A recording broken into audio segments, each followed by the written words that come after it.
아 잠깐만 근데 잠깐만요. 여기 시청자 여러분 정말 죄송해요. 진짜 박모가 근데 진짜 혹시 뭐 하는 사람이죠?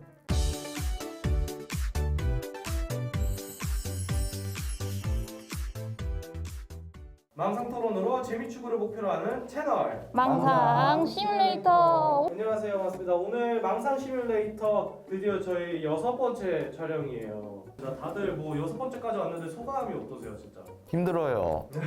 생각보다 많이 한 것 같은데 아직 6번째밖에 안 했다고요? 그러니까요. 네, 사장님은 어떠세요? 저는 이 길이 되게 재밌어가지고 오늘 영상도 한번 즐겁게 촬영해 보려고 합니다. 자, 오늘 그러면은 저희 6회차의 주제를 또 공개를 또 해야겠죠. 자, 우리 뭔가요? 자, 6회차의 주제는 바로 가난한 집의 천재 아들 vs 부잣집의 평범한 아들 둘 중 어떤 게 더 나은지에 대해서 한번 토론을 해보도록 하겠습니다. 어떤 분부터 그러면 저희 의견을 한번 얘기해 보시겠어요? 비디님 바로 저 고민 먼저 하겠습니다. 시청자 여러분 생각을 좀 해봤는데 가난한 집의 천재가 훨씬 더 낫다고 생각합니다. 물론 가난한 집안의 환경에서 성공할 확률이 어느 정도 될진 모르겠지만 부잣집의 안락함 속에서 사는 것보다는 가난한 집에서 천재는 결국 됩니다. 전 그렇게 생각합니다. 이상입니다. 저는 좀 다르게 생각하는데요. 부잣집의 평범한 삶이 훨씬 낫습니다. 왜냐하면 가난한 집의 천재가 돼서 성공을 해서 원하는 걸 이룩하려고 하는데 그게 결국 뭐예요? 결국 부자잖아요. 이미 부잣집에서 평범하게 태어난 것 자체가 가난한 집에서 천재로 이룩할 수 있는 길을 먼저 이뤄놓은 거예요. 따라서 부잣집에서 평범한 사람으로 태어나는 게 훨씬 낫다고 생각합니다. 저는 부잣집의 평범한 사람으로 살고 싶어요. 왜냐하면 결국 가난한 집에서 천재가 된다고 한들 결국 그 약간 심리적인 부담도 있고 그런 것 때문에 심적으로 굉장히 결국 부담을 느끼거든요. 저는 좀 행복하고 해피하게 살고 싶어서 그냥 부잣집의 평범한 아들로 하겠습니다. 개인적으로 드는 생각은 두 분 다 게으르시군요. 왜죠? 평범하게 살겠다는 건 그냥 부모님이 주는 거 그냥 그거 계속 꼬박꼬박 받으면서 살겠다는데 그럼 본인이 이루는 건 하나도 없잖아요. 그게 아니죠. 부잣집에서 평범하게 태어났다고 게으른 게 아니죠. 부잣집에서 태어나서 평범하게 회사 다니고 평범하게 돈 벌 뿐 다만 재산이 많다는 거예요. 이게 어떻게 게으르죠? 그럼 가난한 집의 천재가 하는 노력이랑 부잣집이 하는 그 노력이 같을까요? 노력은 같죠. 결과가 다를 뿐이죠. 천재는 머리가 좋다 보니까 결과가 더 좋을 수 있는데 그렇다고 해서 부잣집에서 평범한 사람이 노력을 안 한다는 건 아니죠. 사장님이 말씀하셨다시피 예. 말을 해보시죠. 결국 부자가 된다고 그 부자가 되기 위해서 가난한 집 천재가 노력을 하신다고 좀 하시잖아요. 그런 뉘앙스로. 근데 꼭 그 근데 가난한 집의 천재는 그 부자를 넘어서는 무언가를 이룩하기 위해서 저는 그 가난한 집의 천재가 좀 더 낫다고 봅니다. 좀 꼭 부자로만 그걸 정의로 하고 싶진 않아요. 그럼 두 분은 어떻게 생각하는지 궁금하거든요. 꼭 그 부자가 돼야 돼요? 가난한 집의 천재가? 뭔가를 업적을 이룬다는 것 자체가 그것 자체가 굉장한 거 아니에요? 어떤 업적을 말하는 건데? 예를 들어서 뭐 에디슨을 예로 듭시다. 에디슨 여러분 아시잖아요. 네.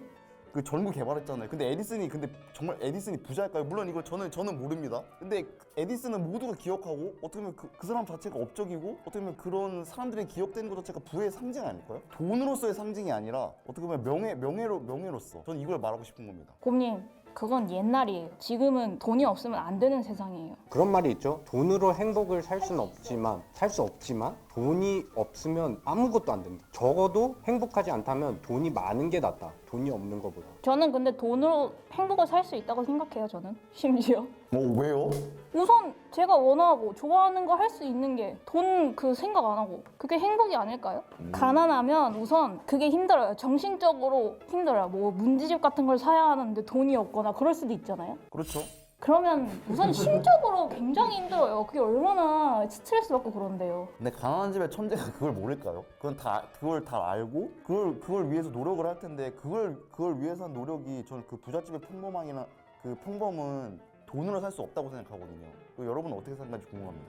결국 근데 가난한 집의 천재는 그 가난함을 극복하기 위해서 부자가 되는 거예요. 나중에 보면. 결국 부자가 되는 거라고요? 네. 왜 그렇게 가난한 집의 천재잖아요. 네. 가난한 집의 천재는 결국 그 집을 일으켜 세우기 위해서 결국 돈을 많이 벌게 되는 부자가 되고 싶은 그 길을 걷는 거잖아요. 자, 근데 그렇게 말씀하셨잖아요. 그럼 예를 듭시다. 가난한 집의 천재가 물론 집안을 일으킨다고 하는데 그럼 예를 들어서 고하면 어떡해요? 아니, 맞잖아요. 고아인데 아무것도 없어요. 진짜 집안도 없어요. 근데 본인이 딱 본인밖에 없는 거예요. 그러면 본인도 결국 그걸 그 본인이 이렇게 된다고요? 살아가기 위해서 돈을 벌려고 하는 거잖아. 근데 그게 부자가 된다고요? 결국 나중에는 그런 명예랑 그런 걸 얻기 위해서는 결국 나중엔 부자가 돼요. 그게 무슨 소리죠? 명예랑 그런 걸 얻으면 결국 부자가 되는 길이죠. 사장님은 어떻게 생각하세요? 부모님 들어보세요. 네. 전 이거에 아주 훌륭한 예시가 빈센트 반 고흐라고 해요. 방고우요? 예. 고흐는 누구나 인정하는 천재였어요. 그죠? 하지만 가난했어요. 결국 인생의 말로가 어떻게 됐죠? 아시잖아요. 인생의 말로가 그렇게 좋지 않았어요. 가난한 집의 천재였음에도 불구하고 말년이 행복하지가 않았거든요. 그 왜일까요? 알려주세요. 저는 일단 가장 큰 요인으로 경제적으로 풍족하지 않아서라고 생각합니다. 물론 불행에는 이유가 여러 개 있지만 저는 그중 핵심이 경제적으로 풍요롭지 못했기 때문에 빈센트 반 고흐가 좀 힘든 삶을 영위했다고 생각하거든요. 아 잠깐만. 근데 잠깐만요. 여기 시청자 여러분 정말 죄송해요. 진짜 방고우가 근데 혹시 뭐 하는 사람이죠? 근데 이 상황에 맞게 얘기를 하자면 가난한데 천재잖아요. 지금 딱 명확하게 나와 있는 훌륭한 예시라고 생각합니다. 옳소.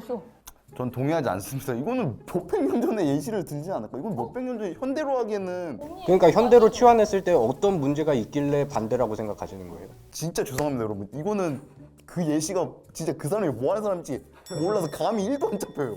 현대로 예시를 들어주세요. 현대로 치자면 예체능하는 사람인 거예요. 그렇죠. 예체능하는 사람인데 가난해서 악기 같은 것도 못 사고 화가면 약간 그런 고가의 제품을 못 사는 거예요 결국. 그래서 아무리 천재지만 이 경제적인 부담을 느껴서 자기 약간 정신도 약간 위험해지고 이상해지는 약간 그런 거죠. 자, 근데 너무 그걸 그렇게 생각하는데 예를 들어서 그 아까 고아나 홀로 사는 사람 예를 듭시다. 심지어 천재예요. 천재가 그걸 당연히 모를 리도 없고 그리고 여러분 아시다시피 정부에서나 그런 거에서 정책을 요즘 많이 내고 그런 지원금을 많이 내줘요. 물론 본인이 어느 정도 노력해야 되는 것도 있지만 그걸 어느 정도 방지하기 위해서 하는 정책들이 꽤 있단 말이에요. 그거에 대해서는 두 분이 어떻게 설명하실 거예요? 그 정도면 천재가 충분히 그 지원금을 먹고 성장할 수 있는 여러 그 고점에서 좀 높다고 생각하는데 두 분의 생각이 좀 궁금합니다. 저는 방금 말한 대로 그런 지원도 한계가 있다. 그러니까 가난한 집에서 태어난 천재는 한 번 도전했다가 실패하면 싹 끝이에요. 근데 부잣집에서 태어난 평범한 사람은 실탄이 많아서 여러 번 도전해도 돼. 잠깐만, 전제 조건이 평범이잖아요. 왜 도전하신다고 하시죠? 아니 평범한 사람은 도전 못해요? 아니 그냥 도전한다는 것 자체가 어쨌든 더 높게 가려고 하는 거잖아요. 그거는 아니죠. 부잣집에서 태어난 게으른 사람이면 곰님이 맞는데 부잣집에서 태어난 평범한 사람도 충분히 도전할 수 있고. 맞아요. 그 사람도 뭐 직업을 가질 수 있는 거고 이직을 할 수도 있는 거고. 곰님 설득됐다고 인정하시죠? 아니요, 인정 안 합니다. 아니요, 잠깐 지금 생각 중이었습니다. 인정하세요. 아니요, 이건 인정 안 합니다. 인정 안 할 건 인정 안 합니다. 제가 멀리서 봤었을 때도 너무 갈랑말랑하셨는데 지금 약간 넘어왔죠, 피디님? 자기 자신을 속이고 있어요. 피디님 지금 넘어왔죠? 살짝 잠깐! PD님 찬스 좀 쓰겠습니다. PD님 도와주세요. 저요? 네, 도와주세요. 이건 너무 2대1이 너무 불리합니다. 사실 뭐 아까 그런 지원을 받는 데 있어서는 실패하면 끝이라고 하는데 이런 기초생활수급자들에 대한 그런 정책들 같은 경우들은 굉장히 잘 되어 있고 그런 지원을 함에 있어서 천재인데 또 가난한 거잖아요. 그러면 그 자격 요건에 있어서는 굉장히 좀 알맞지 않을까라는 생각을 하고 있어요. 그러다 보니까 그런 부분에 있어서 여러 지원금들을 받다 보면은 그 천재가 원동력이 생기면 진짜 두 가지 이미지가 있는데 진짜 위대한 사람이 되거나 진짜 위험한 사람이 되거나 근데 그 사람이 어쨌든 가난한데 천재 이 사람이 과연 위험한 길로 과연 빠지게 될지도 저는 개인적으로는 좀 의문이 들지 않나라는 생각을 하고 있습니다. 옳습니다. 사수님은 여기 보시고서 한마디 해주시면 될 것 같습니다. 결국 천재는 저는 가난이라는 타이틀에서 벗어날 수 없다고 생각해요. 그런 압박감이 생각보다 강하고 저는 지금 이 현대에 살고 있는 사람으로서 전 돈으로는 솔직히 행복도 살 수 있다고 생각하는 사람이기 때문에 부유한 게 맞지 않을까라는 생각입니다. 네, 마지막 의견까지 들었고요. 자, 우리 이제 마지막으로 곰님.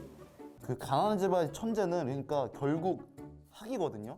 그 오리들이나 거위들 그 곁에서 결국 눈에 띄는 법입니다. 그 눈에 띄는 법을 통해서 결국 더 높게 올라갈 수 있다고 생각하고 부잣집과는 다른 결로 좀 더 이뤄낼 수 있다고 생각합니다. 망상 시뮬레이터 여러분, 여러분은 어떻게 생각하시는지 댓글 좀 부탁드립니다.